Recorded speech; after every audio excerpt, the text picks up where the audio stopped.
Some people suspected to be Yoruba Nation agitators on Saturday stormed the Oyo Secretariat in an attempt to take over the House of Assembly complex.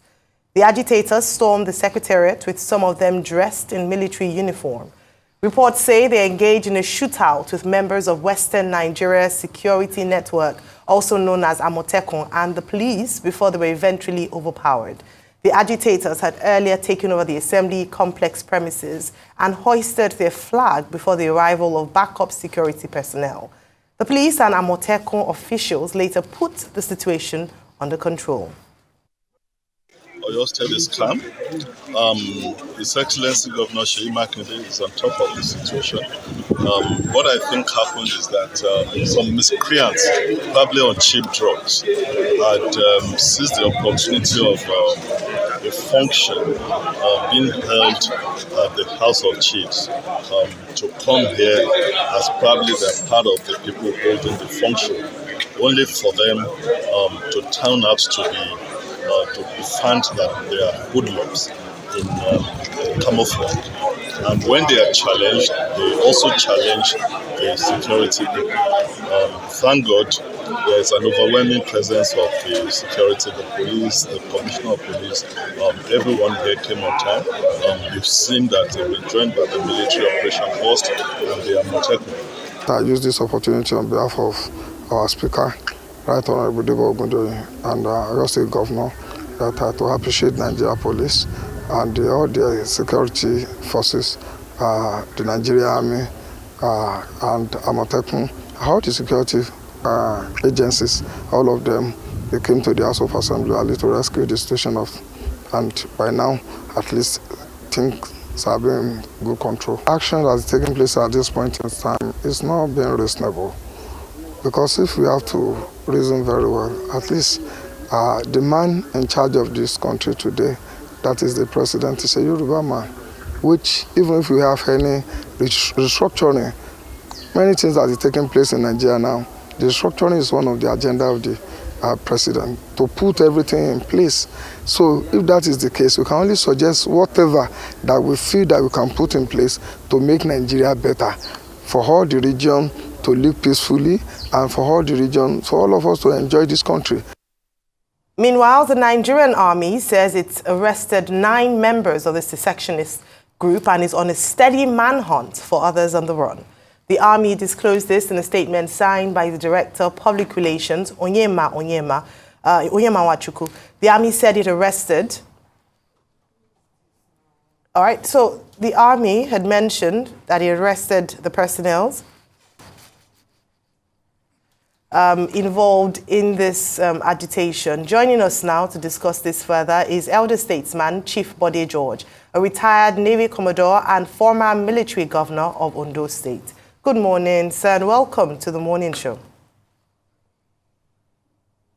Thank you very much. Always my pleasure. Well, morning, Chief. The law is very clear on treason. The criminal code is very clear in that regard. The Constitution is also very clear in Section 2 that Nigeria is indivisible and indissoluble. And yet we have some people coming forward saying they want to dissolve the Nigerian nation. In Oyo State Secretariat, they tried to take over the government, led by a certain Mrs. Abiola or Miss Abiola or Onitiri, whatever the name is. So what do you think? Do you think that the objective of Yorubas should be secession from Nigeria? Even Sunday Igboho has said no. Professor Banji Akintoye has said no. That in fact these people are not known to them, that they are hoodlums. But there are some people who say, well, they are secessionists. Where is this coming from as a Yoruba elder statesman? Now, thank you very much, Ruben. I wish our nation well. You know, when one of my political sons in Oyo State sent the clip to me, I thought it was in Nollywood. But when I now listened to the comments made by the lady who was all dressed in white and talking, I knew something terribly had gone amiss. You know, I see it as part of the teaching of civics and history in schools. You just don't go arrange for people to take arms against your government. It is treason. And the way they were even lucky that they called the Amotekun first before the police arrived. If it had been people from my old profession, they would have seen them as enemies and they would have fired at them. I was completely very angry because that is not the way you talk. It's your government. Government of the people, by the people, for the people. The lady too who was talking, she says she's Mrs. Abiola and Onitiri. These are resounding, well-known names in the western part of this country. So what could have driven them to that level? You are not in the country. You are telling them that you are declaring the kingdom of Yoruba or something. I thought it was like a joke. It's a bad dream. Naturally, yes, the Attorney General of the Federation is from Oyo State. The President of Nigeria today is also from the Southwest. So what on the globe would have driven them to that? My conclusion is that maybe they are not that educated. But when you listen to them, and I know the Unitary family very well. I think the second son of the former politician, Papa, was my classmate in secondary school. I know their family very well. So listening to that and hearing what she's saying, kadan kadao, suru. You don't take up arms against your nation. Better now come back home. Because these guys that have been arrested, they are going to be treated like, well, we pray for them, but it's unimaginable. I said, what? You brought guns? They were there with charms? Are they dreaming? It's unacceptable. It's the highest breaking of the law of the land. You can talk, you have that freedom of speech, you can express your opinion, and we have been doing that. That's the most sensible way to approach this problem. Everybody, including me, I know as a matter of fact that the constitution we are running is not working. It's more like a defined paperwork for a military organization. Why should everybody head to Abuja every month to collect their lages? It's not working. What has the president got to do with my local government here, or with the local government in Sokoto, or the local government in Bayelsa? No, nothing. Politics is local. And we want to see that the restructuring, everybody's been talking about it, is what the path we should take. But to start taking arms and now shooting people, it's a modern day Robin Hood. It's insanity. And I want to plead with everybody. Well, the investigation will go on. They must get to the end of it. What surprised me is the fact that this thing didn't leak to our intelligence department of this nation. They went, they carried their weapons, They were there in military uniform. Nobody stopped them on the road. And you see the urgent need now for state police. Because they couldn't have been meeting somewhere, no matter where.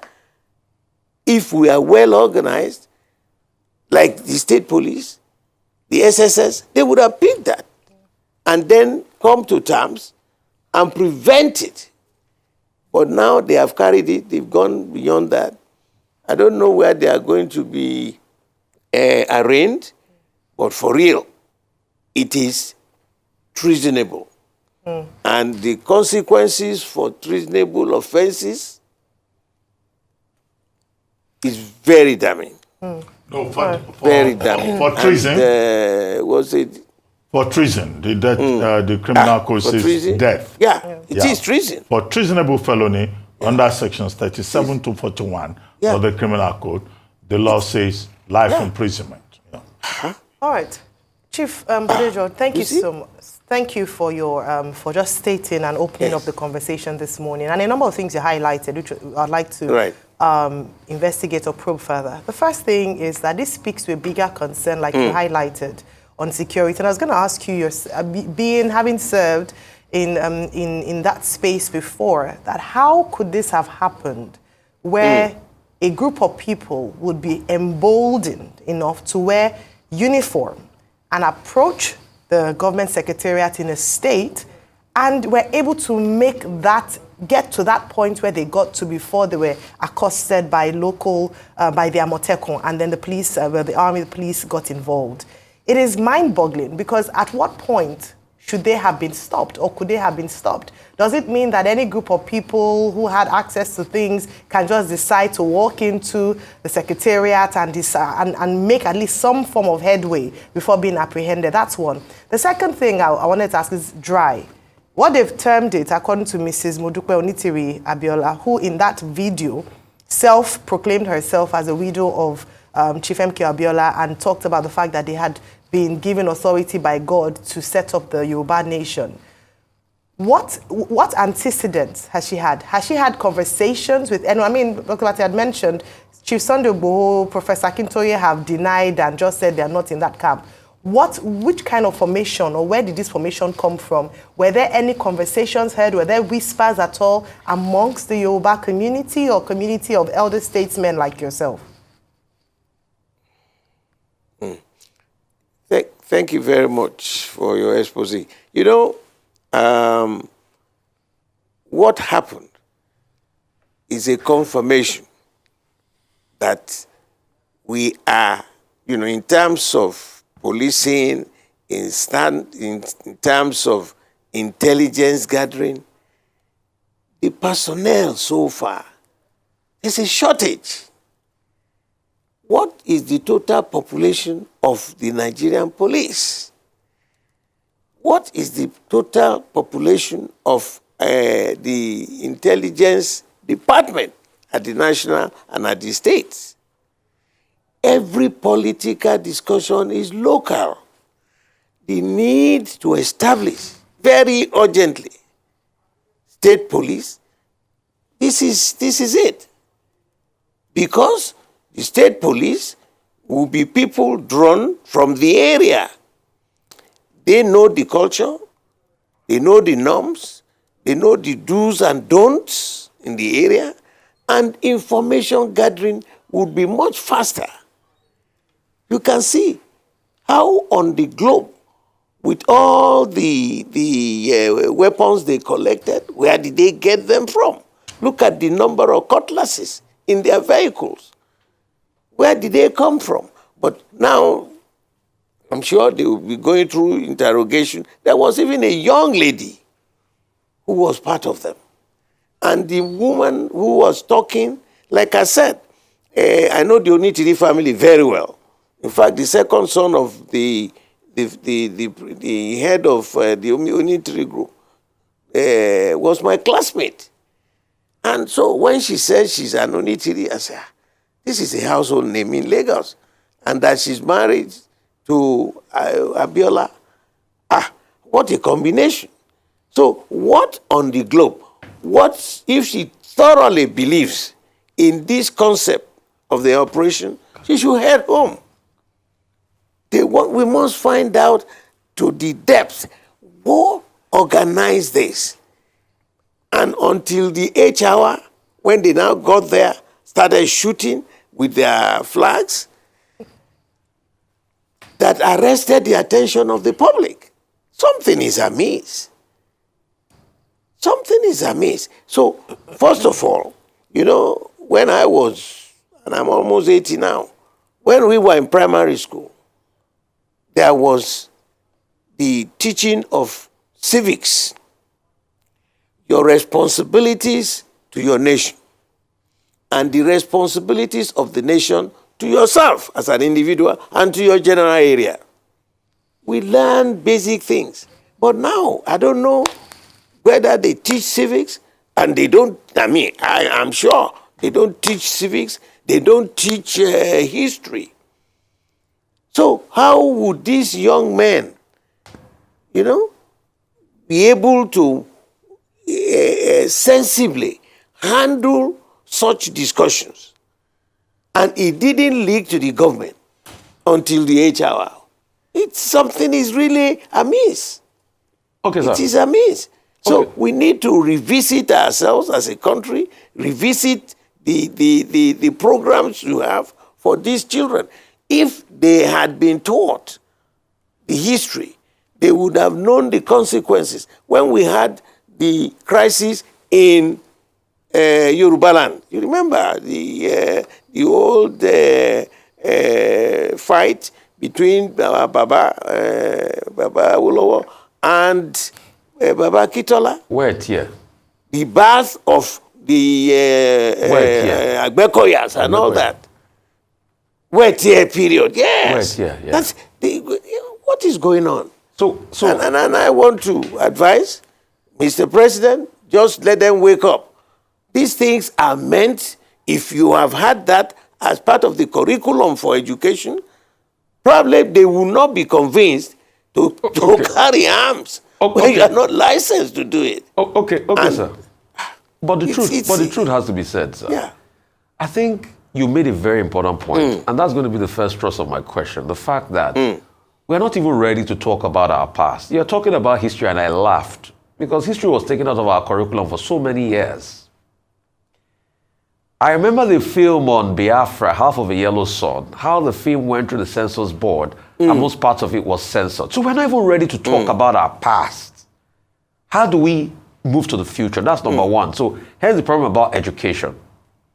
But secondly, the question I want to ask that is really shocking here is, why is it that everybody is so quick, anybody that needs fame or fortune of some sort, is so quick to quickly latch onto this bandwagon of secessionism? And it's not today we started it. We remember the case of a certain university student or a university leaver named Henry Adakaboro that had something called the 7-day, insurrection where he tried to secede from the country, the Niger Delta Republic. We also remember how it has now become a fashionable thing. In the times where people were fighting the Abacha administration in the trenches, we had the likes of some people bring banner for Oduduwa Republic. Return to democracy, it was the time of the Ralph Wazirike. And now we have Nnamdi Kanu and all of that. So why is it that it's so easy? Anyway, Sunday Igboho too has dissociated himself from this, as he's not part of this. And but he said, why is it so easy for everybody just to say, oh, we want to go on this bandwagon? Because what I see in the end is that after they do on this bandwagon, they become very famous. They become, have a mass following, and it gets a lot of benefits for them. So why do we have a society that is so easy to latch onto this?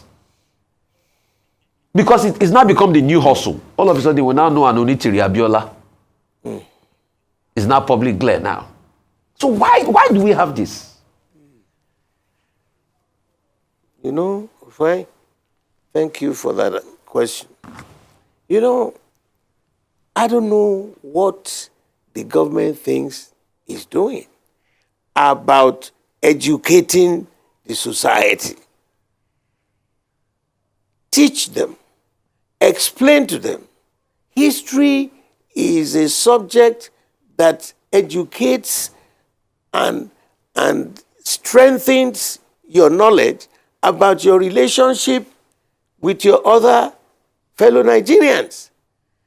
There is nothing that is happening now that didn't happen before. People would have thought, oh, what were the consequences?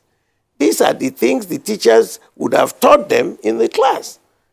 So, education, in-depth analysis of what happened in the past so that we can avoid them for the future. That's the most beneficial part of history. So, I am shocked. In fact, when I received it, like I said, my political son sent it to me from Ibadan. I thought it was a Nollywood until the details were coming. And suddenly I saw this woman that who said she's Onitiri and she's married to Abiola. I said, what are you doing? What are you doing? She should come back now and face the consequences. The other question you asked, because I was also a member of the confab that revisited the Constitution, the review of the Constitution, of our present Constitution,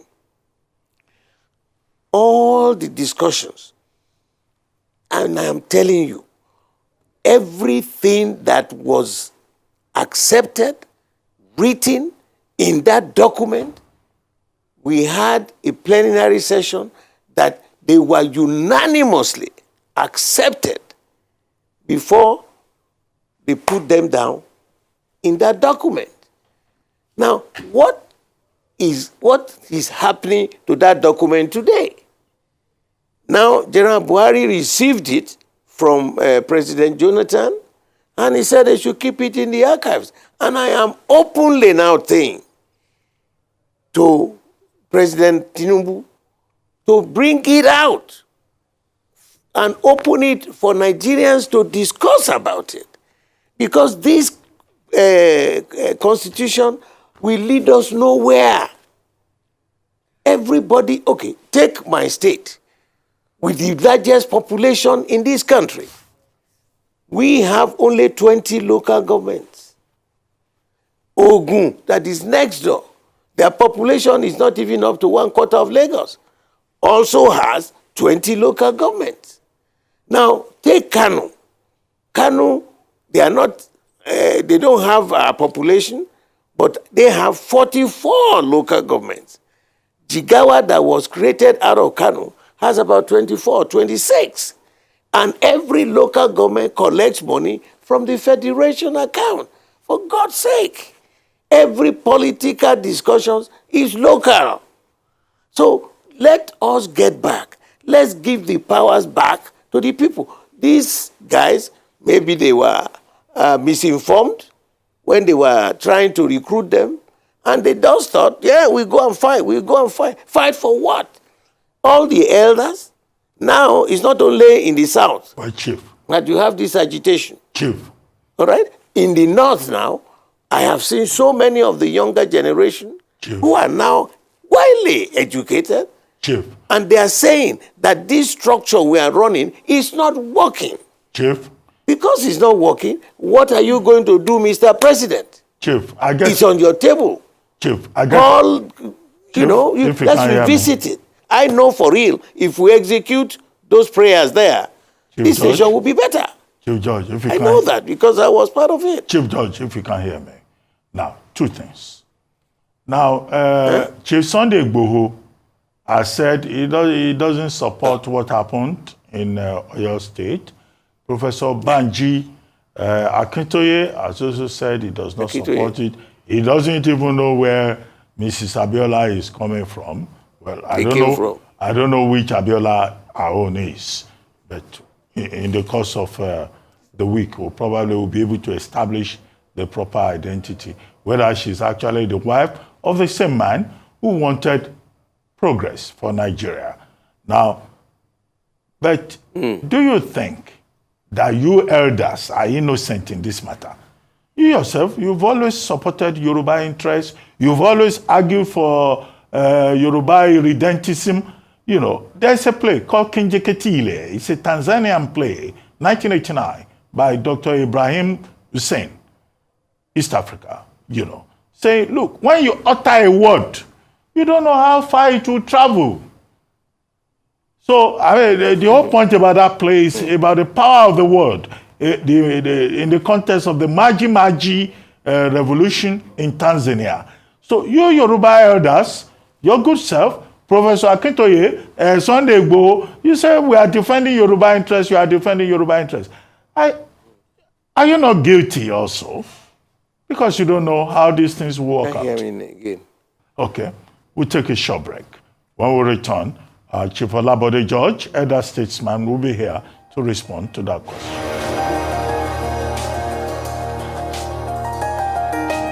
Welcome back to the morning show here on Arise News. Our guest is still Elder Statesman, Chief Olabode George. Well, Chief Bode George, well, I was asking you, are you not the Yoruba elders who caused this problem? That was my question. That when you say things, Yoruba in the irredentism, we are defending Yoruba interests, you don't know how it would play out.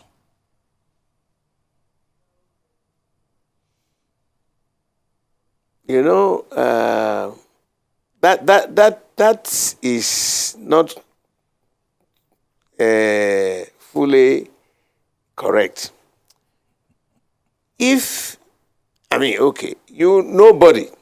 Nobody in life requested from the Almighty God when you are being born that I want to be a Yoruba man, I want to be a Fulani man, I want to be a Chinese man, and I want to be this, I want to be that. It just popped out from your mother's stomach. So,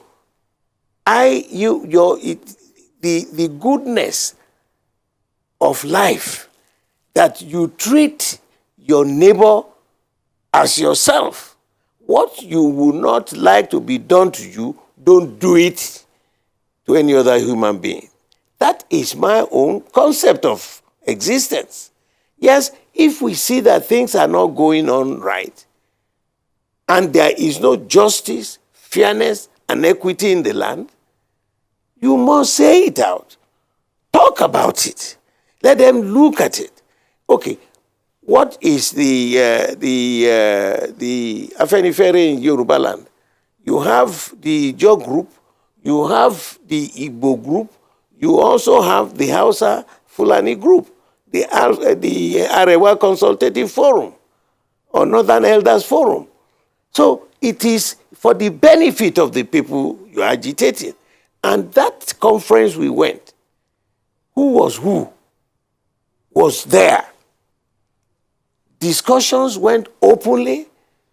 We stated our reasons. And I just gave you an example. Lagos has only 20 local governments, the most populated state in this country. And not only that, we are the largest electoral state in Nigeria. When they go to Abuja at the end of the month, the contribution you get, your allocation, is for 20 local governments. Now, I said, take Ogun State next door. They also collect for 20 local governments. Kano collects 44 for their own local government. Why should it be that it is a federated, the national government that has that listed in our constitution?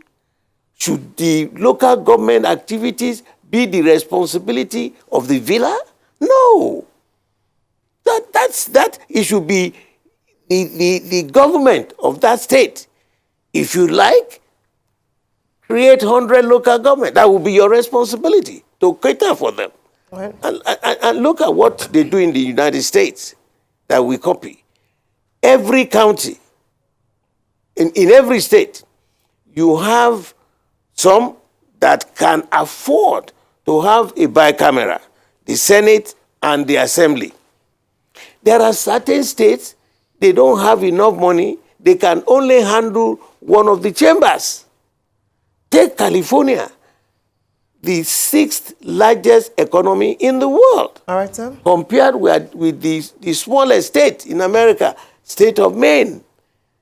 They don't run the same things. All right. What you can do, the way I always tell them, cut your coat according to the available cloth. But that's not what we are doing. Everything is centralized to the center, to Abuja. No, it's not working. Like all this, we are asking you, set up a state police, and it will be more impactful because the people who will be employed as the state police, they will speak your language, they understand your culture, they know the do's and don'ts in your environment. And the information gathering will be much easier. Well, so these are the things we are agitating. We have never said go there and go and make sure that you destroy this or destroy that or take arms against the constituted authority. You're looking for trouble. Well, Chief Bode George, we must discuss. We must say our minds. Yes. Chief George, thank you so much. Indeed, like you've mentioned, there are agitators, but it's the manner in which the agitation is done that must be criticized. But thank you so much for your time this morning, Chief Bode George.